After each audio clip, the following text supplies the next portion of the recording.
শীতকালে বাঙালিদের ঘরে বেঁধে রাখাই যেন দায়। একদিন কি দুদিন সারা সপ্তাহ বা মাসের কাজের পর ছুটি পেলে তারা চলে যায় এদিক ওদিক এক্সপ্লোর করতে। হ্যাঁ, এরকমই একদিন ছুটি পেয়ে আমি চলে গেলাম সেদিনকে মুর্শিদাবাদ। নবাব সিরাজউদ্দৌলা, বাংলার শেষ নবাব সিরাজউদ্দৌলার শহর মুর্শিদাবাদে।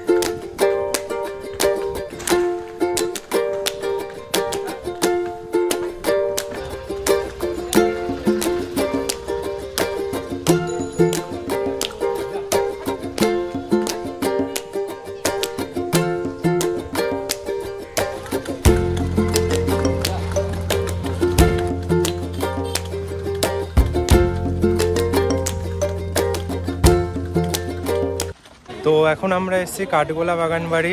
এটা এক সময় বাংলা বিহার উড়িষ্যার রাজধানী ছিল। পুরো জায়গাটাকে মানে আমাদের বাংলা বিহার উড়িষ্যার রাজধানী। তো জনসমুদ্রে গা ভাসিয়ে আমরাও মাত্র 20 টাকার বিনিময়ে চলে গেলাম কাঠগোলা বাগান বাড়ির ভেতর। তো কি আছে এই বাগান বাড়িতে, চলুন আসুন জেনে নিই।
কাঠগোলা বাগান বাড়ি থেকে বেরিয়ে আমরা আমাদের পরবর্তী ডেস্টিনেশন জগৎ শেঠের বাড়ির উদ্দেশ্যে রওনা হলাম।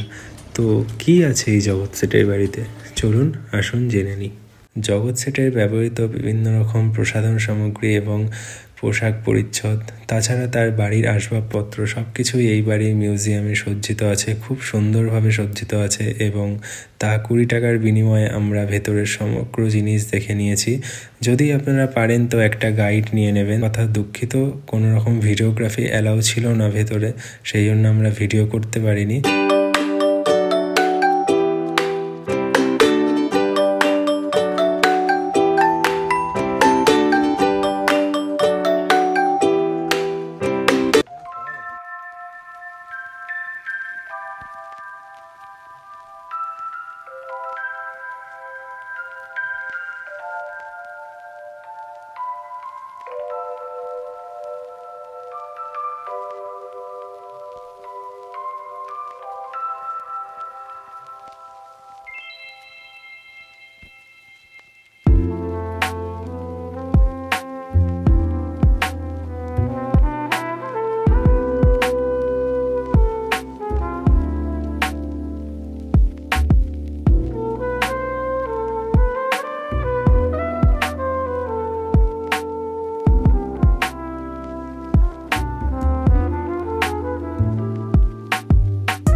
তো এখন এসছি আজিমুন্নিসা বেগমের জ্যান্ত কবরের কাছে।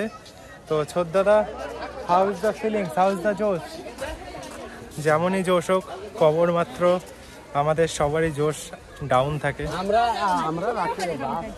তো দেখা যাক সামনে। এই যে পেছনে কবরটা রয়েছে আজিমুন্নিসা বেগম, তো তাকে তার বাবা জ্যান্ত কবর দিয়েছিলেন। মুর্শিদ কুলি খান মেয়ে ছিলেন আজিমুন্নিসা বেগম। চলো এখন ভেতরে যাওয়া যাক।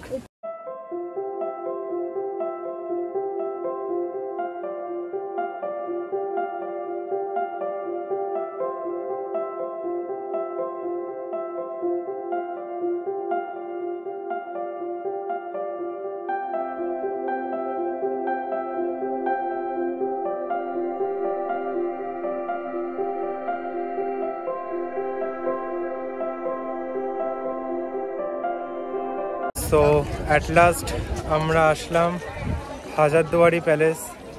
তো আমরা হাজারদুয়ারি প্যালেসে টিকিট কেটে ঢুকে গেছি। এখন মিউজিয়ামের ভেতর যাব। তো ওখানে অলরেডি অ্যানাউন্স হয়ে গেছে যে মোবাইল সুইচ অফ করতে হবে। তো ভেতরে কিছু ক্লিপ দেওয়া যাবে না।